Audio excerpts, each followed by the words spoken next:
You've reached the end of the reporting period, compiled all your accounts, and run the numbers, only to look down at the bottom of your trial balance and see that the total debits and total credits simply do not match. Before you start flipping back through a year's worth of paperwork to audit every single ledger entry, take a breath. That is the slowest way to fix this. Professional accountants use a strict 4-phase framework to hunt down the exact cause of a discrepancy, working from the easiest mathematical checks down to deep historical audits. To follow along, you'll need your unbalanced trial balance, your general ledger, your subsidiary books, and a calculator. By tackling the easiest potential fixes first, you can often solve the problem in minutes, saving hours of unnecessary work and preventing total analytical overwhelm. Step 1 is the simplest. Run the totals of your debit and credit columns through your calculator a second time. Basic addition errors happen to the best of us. If the numbers still disagree, subtract the smaller total from the larger one to find the exact mathematical difference between your columns. Scan your ledger for any account balance that perfectly matches that number. You will often find an account completely left off the trial balance, or one that was accidentally entered twice. If that exact number doesn't appear, you need to use the divide by 2 rule.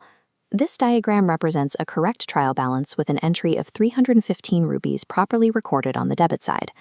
Watch what happens if we accidentally enter that debit balance into the credit column instead. We lose 315 from the left side, and we add an extra 315 to the right side. Our final discrepancy is now double the original amount, sitting at 630 rupees. Take your exact gap, divide it in half, and check your ledger for that specific amount. If you find it, verify whether it was placed in the wrong column.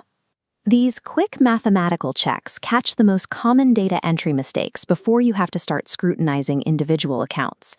If the math checks didn't solve it, move to phase 2, verifying how data transferred from your source documents to the trial balance.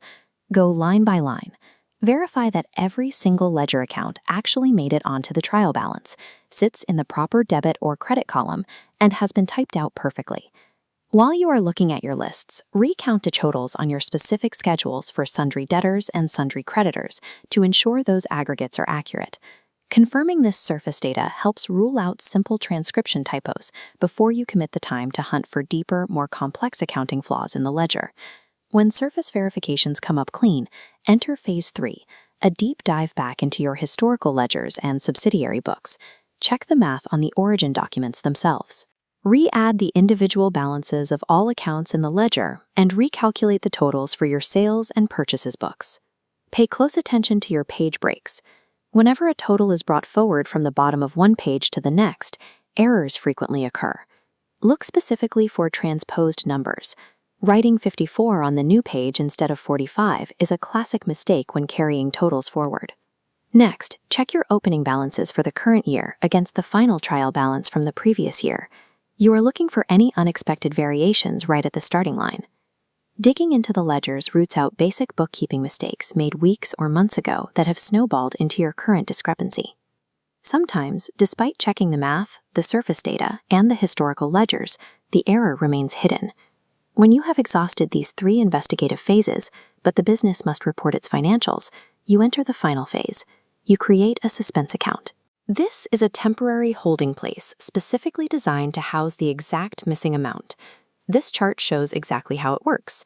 You take the difference between your columns and place it entirely on whichever side, debit or credit, is currently short. Using a suspense account is an accepted accounting practice. It legally balances the sheet, allowing you to prepare your final accounts and keep the business running on schedule. The suspense account isn't a permanent fix, and it doesn't erase bad data.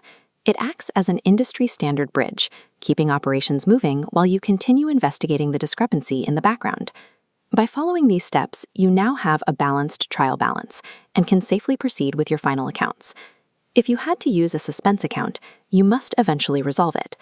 As you discover the actual errors over the course of the year, that temporary balance needs to be addressed. You will write proper rectifying journal entries to correct those specific mistakes, clearing the suspense account back down to 0. Following a systematic troubleshooting process brings clarity to a mismatched trial balance. Let us know in the comments which specific check uncovered your error, and subscribe